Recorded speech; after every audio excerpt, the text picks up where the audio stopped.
Hello. How you doing, Esty? Good. How are you? Good. My name is Dwain, and the name of my podcast is Life and Games People Play. And today we have a special guest, a very special guest with us, Esty, and she represents on the website Forever in My Heart. Forever with a capital N, my heart. And Esther today is going to volunteer her time to talk about the Rett's diagnosis, the symptoms, and not only the symptoms, but how to get through it if you have a family member or someone that's been diagnosed with Rett, because she's been through it all. And thank you for coming, and thank you for being willing to share your time and your personal information with us. So tell us a little bit about yourself, Esty. Where you from, your name and all that. Tell us especially your name. Okay, so my name is Estee. My mom named me after her favorite perfume. And I am from North Carolina.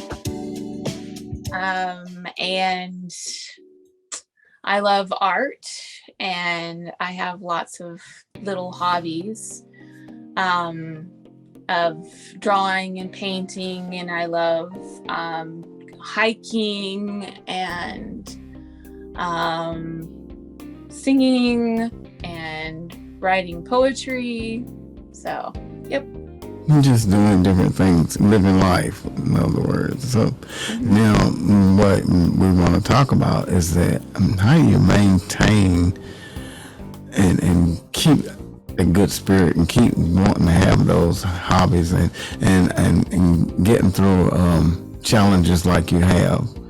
And you had a son that had Rett, and he's no longer with us. So right. Explain that to us. How do you get through that? How did you get through it? Well, obviously there's prayer, but I use a combination of art and journaling. It's very good for you to be able to get your emotions down on paper or out, and because if you keep them in, they can give you lots of anxiety, and your thoughts are what really pretty much control your life, really, if you really get down to it. And so when you're thinking negative things, you're gonna feel negative things, and then if you're doing that all the time, your body isn't going to be very healthy. So very good. Tell us a little bit, if you would, about your son, and explain why you do. Can you explain Rett's disease or Rett diagnosis? Sure, absolutely. Jacob, he was born normally, and he, however, about 6 months old of age, he wasn't able to hold up his head. I had to hold up his head, and because he was kind of like a floppy noodle. And so after some time with lots of therapy, that started getting a little bit better. And we started taking him to a genetic doctor, and they did all kinds of blood work on him and on my family. And it took a long time to get a diagnosis. And the reason for that is because Rett syndrome, R-E-T-T syndrome, is usually it's a mutation that is found on the X chromosome. So don't quote me, because sometimes I forget all the details, but I'm pretty sure that the female has 2 X's and a Y, whereas the males have 1 Y and 1 X. And so the mutation is found almost on the end of the spectrum. And it's there's only 1 in 10,000 girls that have Rett syndrome, and it's 1 in a million for the boys. And so back in the day, they weren't really wanting to diagnose the males with Rett syndrome because for the most part, they were thinking it was only for girls. And that was part of the reason why why they wanted to rule it out at first. And so it took until he was probably 10 years old for him to get the diagnosis. And about that time, before he had been eating and chewing and swallowing okay, but at that point, because it's a neurological disorder, it affects everything from speech, movements with your arms, your legs, everything. It affects everything. And so because of that, he was aspirating on his food and also not gaining much weight, much less having some other issues with his digestion. Yeah. And impossible to gain weight almost. Yeah, because first, you're gonna have all kinds of digestive issues, because if you think about it, when you stand, it helps with your digestion, or sitting. Children that are like my son, it's very difficult for them to sit. Usually they are either bedbound or they have to be in a wheelchair, and being in the wheelchair, it's hard to get the right positioning. And so he, at that point, got a feeding tube. And so then he started gaining some weight, not an awful lot. He was always a skinny, tall, little, handsome boy. And it was very difficult, though. I wasn't just his mom, I was his caretaker. And I was wearing all kinds of hats. I was like a nurse, so I was taking his meds, and I was crushing them, and I was mixing them with water, and I was measuring them out and putting them in through his feeding tube. Most people give their medicine to their children by mouth or something like that, but this is through a feeding tube. And then after that, I had to flush it, make sure there wasn't any infection.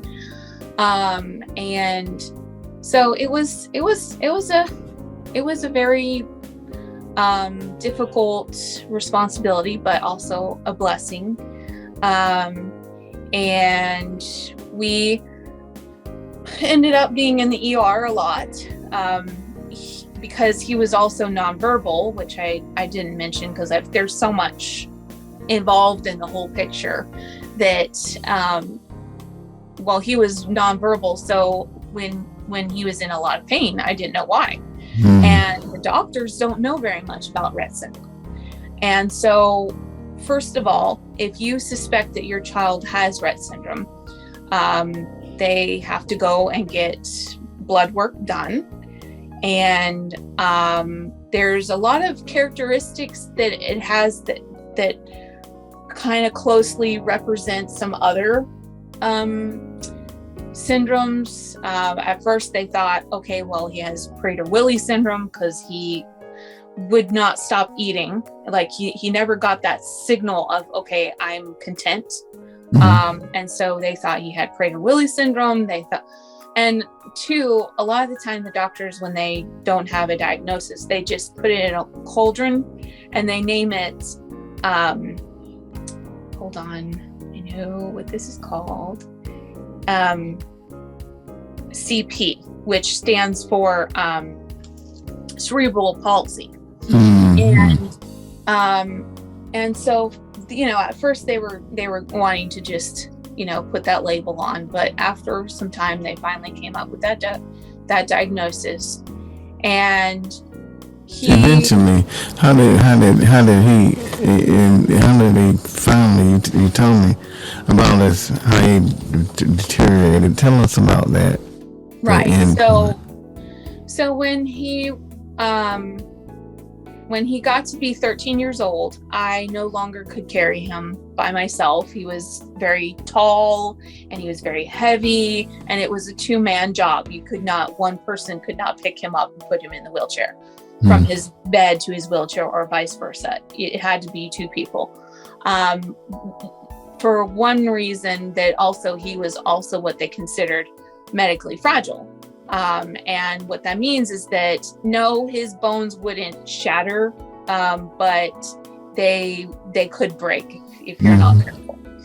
And so it takes two to carry him and put him in position. And so after a while, I had to find a facility to take care of him, because like I said, I couldn't take care of him on my own anymore. And so that was very difficult. One, being able to trust that someone else is going to be able to take care of your child. And since we found this facility, it was a 5-hour drive from where we were living. And so we had to make the decision that we would eventually move actually up here, because we moved here to North Carolina from South Carolina. South Carolina, I do not know why, but they do not have any facilities in South Carolina where, and this is the point, Jacob is not, or was not, a child that you could rehabilitate. So a lot of these centers or facilities are there to help children rehabilitate, like lots of therapy and so on, and after some time maybe they'll be able to walk or whatever. Children like it gets worse. Well, because what happens is with Rett syndrome, most of them, if not all of them, have at some point what is called a digression. Okay, so children at a certain age, they start to have these milestones, okay, and they would reach this milestone, and then sometime later they might lose that milestone. So as an example, and this is an extreme example that I found, there was a girl who one day was walking around, and all of a sudden she just fell down for no reason. She couldn't get up and she was crying, and she just no longer could even talk anymore. So not only did she fall down, couldn't understand why she fell down and couldn't get back up and walk, but she couldn't tell her mommy what was going on with her. And that's like an extreme example, but that's what happens. They have a digression where they lose those skills. So for Jacob, he lost the skill of eating, like I said, at the age of like 10 years old. At the age of 13, after we had moved him into this facility, which at first I was thinking that had something to do with it, but it wasn't. At 13, his dystonia is a signal that you get within the brain where your extremities start pulling backwards. Your arm either goes like this, or their legs get crossed like that, and they get stuck that way. For Jacob, his head was being pulled backwards, and he was literally in a U shape where his head was almost touching his butt, and he was actually stuck that way.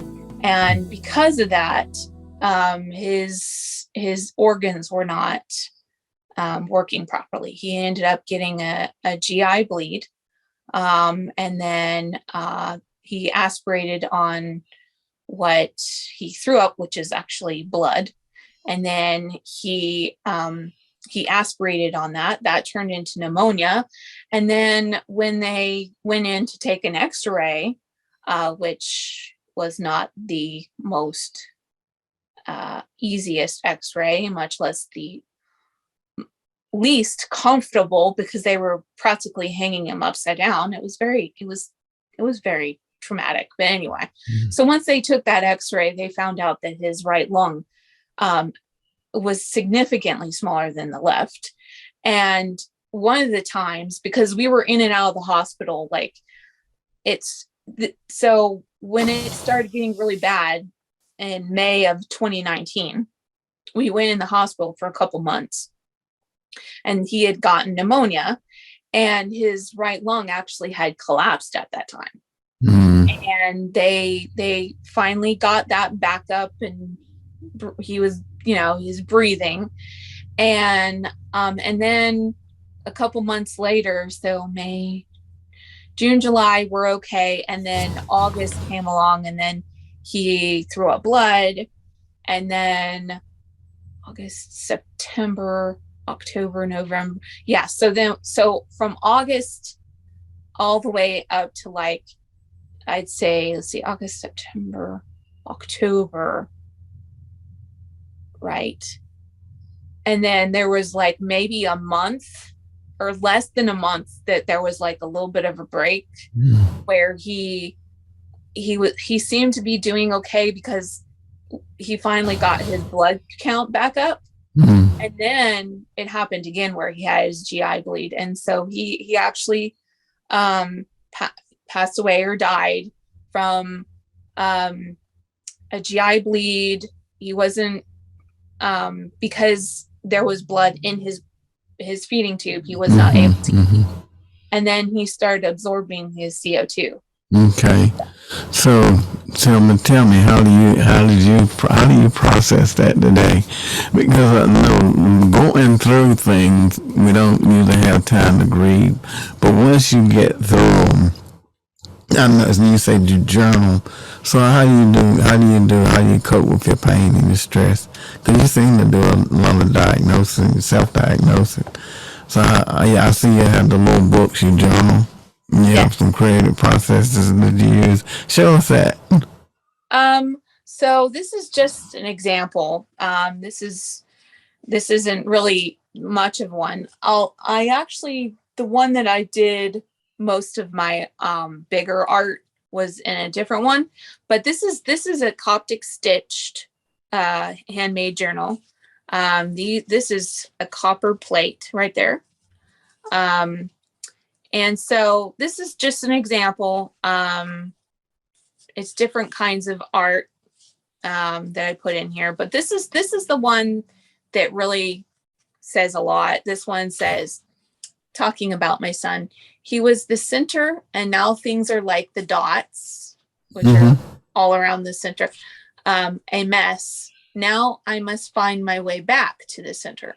And so this right here is actually a napkin that was painted. And what that is you're taking this and you're covering over, and essentially what that is like, so you're dealing with these negative emotions, and you write it down. And if you were to look at that negative feeling all the time, you're just going to keep this cycle of negativity. So you can either put like a napkin over it, or you can take like some white paint. It's called, I should know this because artists use it all the time. I want to say gouache. Oh, anyway, so what you do is you take white acrylic paint and you paint over that, and then you can put some beautiful art on top of that. And so what that does is it's kind of like a healing process. You're taking the negativity, you're taking it out of yourself, you're putting it down on paper, and then covering that over with something positive, so that you're not going back and looking at that negative feeling. Because if you go back and you're looking at that negative feeling, I mean, years later, that's one thing. But if you go back and look at it like tomorrow, that's not going to really help you to look at that negative feeling and be able to just be stuck in this box of negativity. And so that's one way of doing it. Writing it down. A lot of the time, a lot of people don't know where to start. I can help with that. Essentially, the most important thing is to understand what those feelings are. Okay. And so let me show you real quick. Oh, if I don't drop it. Okay. So this simply you can get at, like, I got this off of Etsy. for like $4. Okay. What it is it's an emotional color wheel. Okay. And so as an example, let's say you're feeling sad. Okay. But there's more to just sad. Okay. Sad is a component of other feelings. So as an example, sad, maybe you were hurt, disappointed, hopeless, depressed. I cannot say this, I cannot pronounce this right, so don't judge me. Vulnerable. Okay, I'm just skip that one. Okay. Spell it for us. Okay. Spell it for us. Okay, VULNERABLE. Okay. Yeah. It's not vulnerable, is it? Yes. Okay. I do not know why I cannot say that. Okay. Okay. Maybe because you don't want to be. Huh? Maybe because you don't want to be vulnerable. Yeah, no, thank you. I've been there on that, and I got the t-shirt and bleached it and wore it again. All right. And then pressured, burnout. Show us what you're looking at. Yeah, so burnout, lonely, depressed, all of those, all the blue. Okay, all the blue is sadness. Okay. Fear is purple.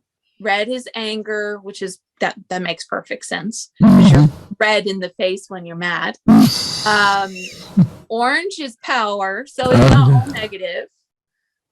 Yellow is joy, and then green is disgust. Okay. Which, I mean, if you guys saw that movie, what was that movie? The Feeling movie. Anyway, Inside Out. Yes. You saw Inside Out? No, I didn't. Okay,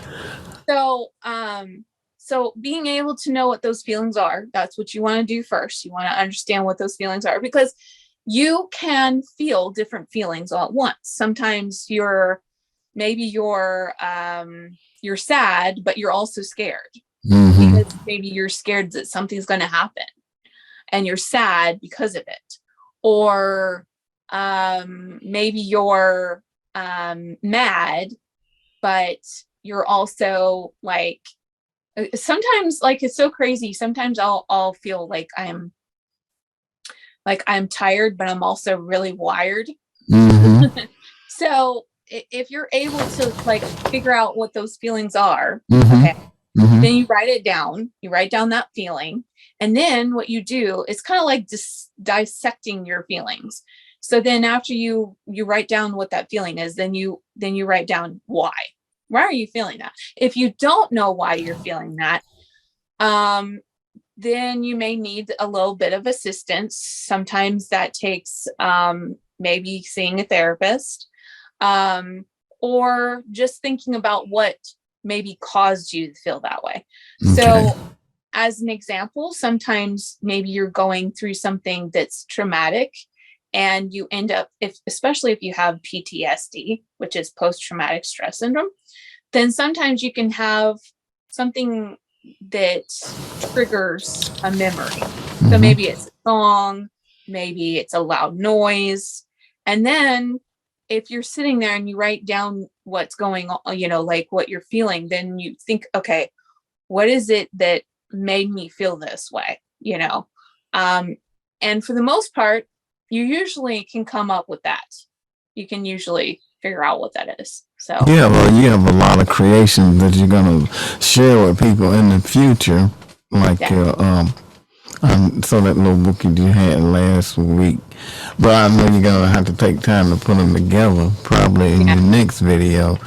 Yeah. So I appreciate everything that you share with us, because there's a lot of people that really don't know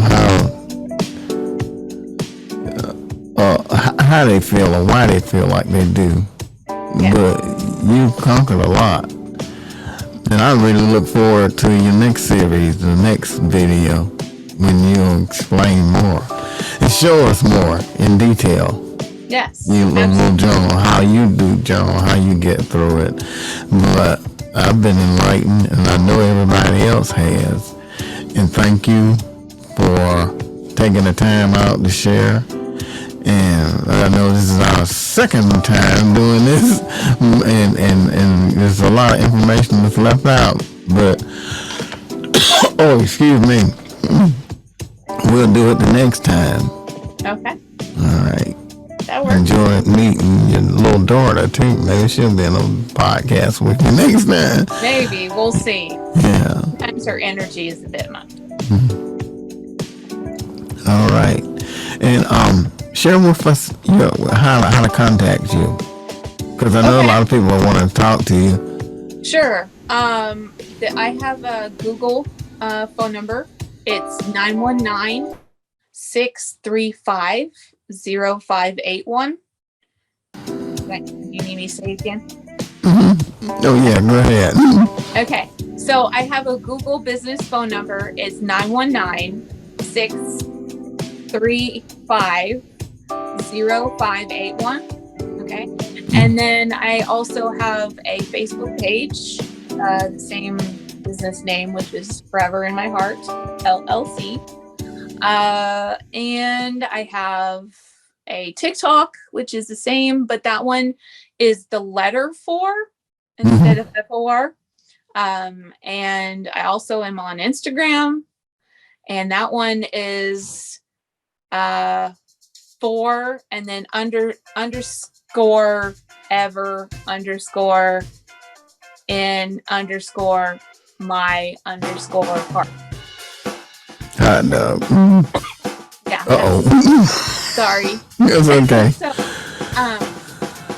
yeah, that's how you can contact me. I also have email, so we'll just link all that info down below. All right.